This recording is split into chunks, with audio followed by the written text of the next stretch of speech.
दोस्तों, अमेज़न जंगल का नाम सुनकर हमारे दिमाग में जो सबसे पहले आता है वह है यहाँ पर रहने वाले अलग अलग तरह के भयानक जानवर, जैसे कि अनाकोंडा, पाइथन और कोबरा लोगों का। तो यहाँ तक मानना है कि इस अमेज़न जंगल में आज भी डायनासोर रहते हैं। और ऐसा कहा जाना एक तरह से बिल्कुल सही भी है, क्योंकि अमेज़न जंगल इतना घना है कि अभी तक इसका सिर्फ 25% भाग ही देखा जा सका है। और बाकी के 75% हिस्से में क्या कुछ यह जंगल हम मनुष्यों से छुपाए बैठा है, अभी तक साइंटिस्ट भी जान नहीं पाए हैं।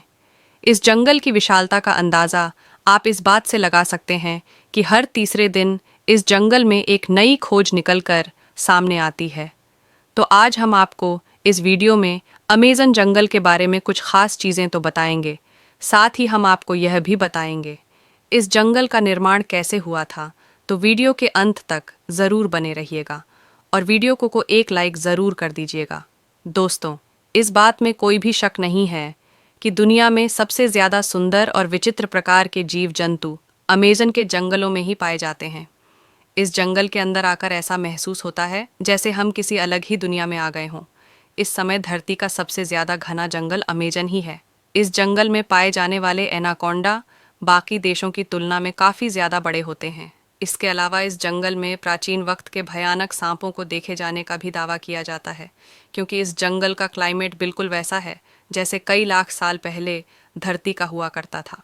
इस जंगल में बुलेट आंट जैसी चींटियां और कई अनोखे जानवर मौजूद हैं, जो कि बस अमेज़न जंगल में ही मिलते हैं।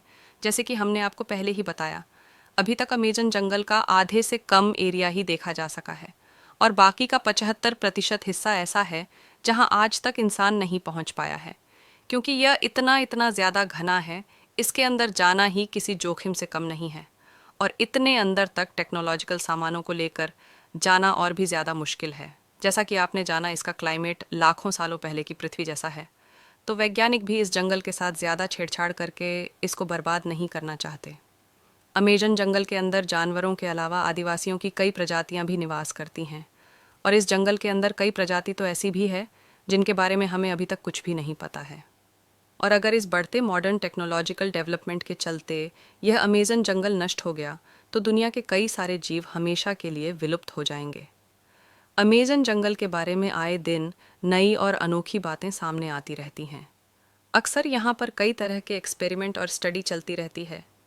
जैसे कि अभी कुछ साल पहले साल 2017 में लीड्स यूनिवर्सिटी ने एक रिसर्च में पाया कि अमेज़न जंगल जितनी कार्बन डाइऑक्साइड ग्रहण करता है उतनी और कहीं नहीं जाती। इसके चलते यहाँ पर कार्बन एमिशन बहुत कम है और यही कारण है कि यहाँ का वातावरण इतना अच्छा है।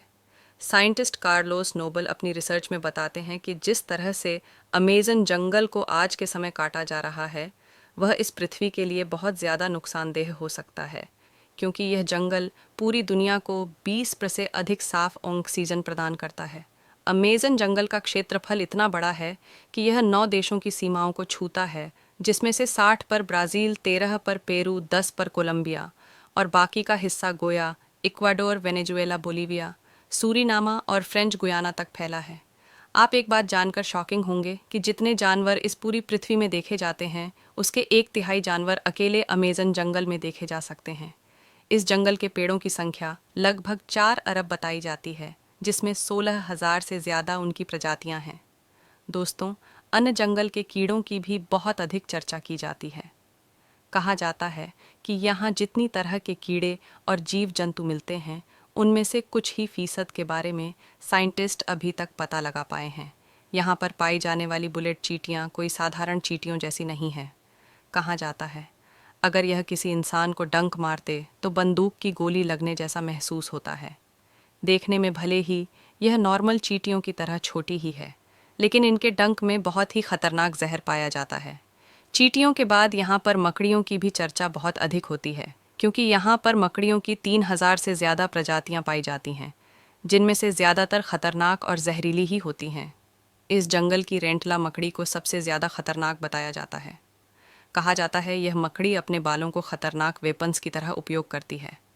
अगर गलती से ये किसी इंसान की आंख में लग जाए तो बुरी तरह से घायल कर देती है। अब इतने कमाल के और छोटे जानवर बस यही देखने को मिलते हैं। तो ये तो हो गई इस जंगल के बारे में कुछ खास बातें, लेकिन इन सब से जो बेहद ख़ास है वह यह है कि यह जंगल बना कैसे। यह जानकर आप ज़रूर चौंक जाएंगे, क्योंकि आप कह सकते हो कि अमेज़न जंगल जिस तरीके से बना है उसने लगभग आधी पृथ्वी को बर्बाद कर दिया है। अभी हाल ही में कुछ स्टडी से पता चला है कि डायनासोर जैसे बड़े जीवों को मारने वाला एस्टेरॉयड एक नए और ट्रॉपिकल जंगल के निर्माण के लिए जिम्मेदार है। इन ट्रॉपिकल जंगलों का निर्माण एक एस्टेरॉयड के कारण हुआ, जो आज से लगभग 65 मिलियन साल पहले पृथ्वी से टकराया था, और इसके बाद क्रीटेशियस मास एक्सटिंक्शन हुआ था, जिसने धरती के पूरे रुख को ही बदल दिया। इस दौरान पृथ्वी पर राज करने वाले 25 किलो के वजन से अधिक लगभग 75 पर जीवों की प्रजातियां पूरी तरह से विलुप्त हो गईं। यह मास एक्सटिंक्शन मुख्यतः दो कारणों से हुआ, जिसने डायनासोर जैसे भयानक जानवरों का नामो निशानी मिटा दिया। सबसे पहले लगभग 65 मिलियन साल पहले 10 किलोमीटर साइज जितना विशाल एस्टेरॉयड हमारी धरती से आ टकराया, और इस एस्टेरॉयड के पृथ्वी से टकराने के कुछ ही टाइम बाद कई किलोमीटर दूर तक आग का गोला फैल गया। इस आग के गोले ने रास्ते में आने वाले सभी बड़े जीवों की प्रजातियों को पूरी तरह से नष्ट कर दिया। इस एस्टेरॉयड की टक्कर में समुद्र में कई किलोमीटर ऊंची खतरनाक लहरें उठीं, जिन्होंने चारों तरफ तबाही मचा दी।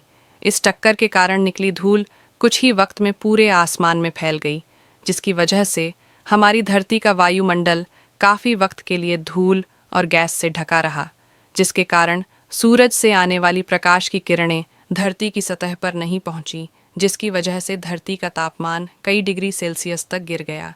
इस महाप्रलय की वजह से जीव जंतु और पेड़ पौधे बुरी तरह से नष्ट हो गए। अब कुछ महीनों के बीतने के बाद धीरे धीरे पृथ्वी के वायुमंडल से धूल और गैस के बादल साफ होना शुरू हुए, और प्रकाश की किरणें एक बार फिर से धरती पर पहुंचने लगी। इस मास एक्सटेंशन के बाद चूहे की तरह दिखने वाले मैमल्स और दूसरे जीवों की प्रजातियां अस्तित्व में आई, जिन्होंने कई लाखों साल के इवोल्यूशन के बाद मेमल से बंदर और बंदरों से इंसानों का रूप लिया। यह एस्ट्राइड यानी उल्का पिंड हमारे जीवन के लिए बहुत ही ज़्यादा ज़रूरी था। अगर यह उल्का पिंड पृथ्वी से नहीं टकराया होता तो डायनासोर कभी ख़त्म ही नहीं होते, और हम इंसानों का अस्तित्व कभी सामने आ ही नहीं पाता। और यह एस्टेरॉयड यानी उल्का पिंड ही वह कारण है जिसकी वजह से अमेज़न जंगल इतना ज़्यादा घना है, जहाँ पर कई अनेकों जीव रहते हैं। दरअसल आज जिस जगह पर अमेज़न जंगल है, वहाँ पर डायनासोर के समय बहुत ही लंबे पेड़ हुआ करते थे, लेकिन डायनासोर की प्रजाति में कई शाकाहारी डायनासोर भी होते थे, जो कि इन पेड़ों को बढ़ने का मौका कभी नहीं देते थे, क्योंकि वह इन पेड़ों को बढ़ने से पहले ही खा जाया करते थे। लेकिन जब उल्का पिंड गिरा तो डायनासोर पूरी तरह से विलुप्त हो गए। अब इसके बाद इन पेड़ों को खाने वाला कोई नहीं था, लेकिन जो यह उल्का पिंड था वो बिल्कुल ठीक अमेज़न जंगल के ऊपर गिरा था, जिसकी वजह से उस टाइम में यह जंगल पूरी तरह से नष्ट हो गया था। यहाँ पर कोई भी जीव नहीं बचा, साथ ही यह जगह पूरी तरह से रेडिएशन से भर गई। सोल का पिंड का तापमान इतना अधिक था कि इसने सभी हरे भरे पेड़ पौधों को जला दिया। लेकिन वक्त के साथ साथ यहाँ की स्थिति शांत हुई और यहाँ पर जीवन फिर से पनपने लगा। पेड़ पौधे उगना फिर से शुरू हुए, लेकिन अब की बार पेड़ पौधों को खाने वाला कोई जीव मौजूद नहीं था, जिसकी वजह से पेड़ पौधे बड़ी तेजी से बढ़ गए। यहाँ पर कह सकते हैं कि जिस रेडिएशन ने इस जंगल की जगह को बर्बाद कर दिया था, उसी ने इन पेड़ पौधों को उगने में और ज़्यादा मदद की, क्योंकि इस उल्का पिंड के गिरने की वजह से यहाँ की ज़मीन बहुत ही ज़्यादा नरम और फर्टिलाइज हो गई थी। ये जंगल बाकी सभी जंगलों से बहुत ही ज़्यादा अलग दिखता है। अगर इसको ऊपर से देखा जाए तो दुनिया के बाकी जंगल और अमेज़न जंगल के बीच का अंतर साफ देखा जा सकता है। अमेज़न रेन फॉरेस्ट के अंदर बहुत सी ऐसी अजीब तरह की वनस्पतियाँ और पेड़ मौजूद हैं जो पूरी दुनिया में और कहीं देखने को नहीं मिलते हैं। इसके अलावा अमेज़न जंगल की बहुत ही ज़्यादा गहराई में क्या है, ये अभी तक कोई नहीं जानता है, क्योंकि किसी ने इसको पूरी तरह से देखा ही नहीं है। हो सकता है उल्का पिंड से गिरने की वजह से इस जंगल के अंदर एक अलग ही दुनिया बन गई हो। यहाँ पर पेड़ पौधे बाकी किसी भी जंगल से बहुत ही ज़्यादा घने हैं, और यह भी कहीं ना कहीं उस उल्का पिंड से ही जुड़े हैं। आपको एक बात शायद पता होगी कि जब भी कोई वोल्केनो फूटता है तो उसके आसपास की सारी जगह लावा की वजह से बर्बाद हो जाती है, लेकिन यही लावा कुछ सालों बाद नए जीवन की शुरुआत करता है। ये प्रकृति का नियम है, इसलिए तो कहते हैं किसी चीज़ का अंत किसी के लिए आरंभ होता है। क्रीटेशियस मास एक्सटिंक्शन से पहले भी 4 एक्सटिंक्शन हुए थे। ये एक्सटिंक्शन थे आर्डोविसियन मास, एक्सटिंक्शन डोबोनियल मास, एक्सटिंक्शन पर्मियन मास, एक्सटिंक्शन और ट्रास जुरासिक मास एक्सटिंक्शन, और इसके बाद हुआ था क्रीटेशियस मास एक्सटिंक्शन। और इन्हीं सब एक्सटिंक्शन की वजह से धरती के एक जीवन को नष्ट होना पड़ा, जिससे नए जीवन को अस्तित्व में आना पड़ा। वैसे ही एक वक्त आएगा जब इस धरती से हम मानवों का नामो निशान मिट जाएगा। इसके बाद दूसरा जीवन आएगा और वह होगा छठा मास एक्सटिंक्शन। और देखा जाए तो हम इंसान इतनी तेजी से एक्सटिंक्शन की तरफ बढ़ रहे हैं क्योंकि जिस तरह से हम पृथ्वी को प्रदूषित कर रहे हैं और धरती से जंगलों को साफ कर रहे हैं, उस हिसाब से ये एक्सटिंक्शन कभी भी हो सकता है। बस इस वीडियो के लिए इतना ही था। अगर आप ऑन जंगल के रहस्यों को थोड़ा और डिटेल में जानना चाहते हैं तो स्क्रीन पर शो हो रही इस वीडियो को देख सकते हैं, जिसमें हमने अमेज़न जंगल के कुछ खास रहस्य और शेयर किए हैं।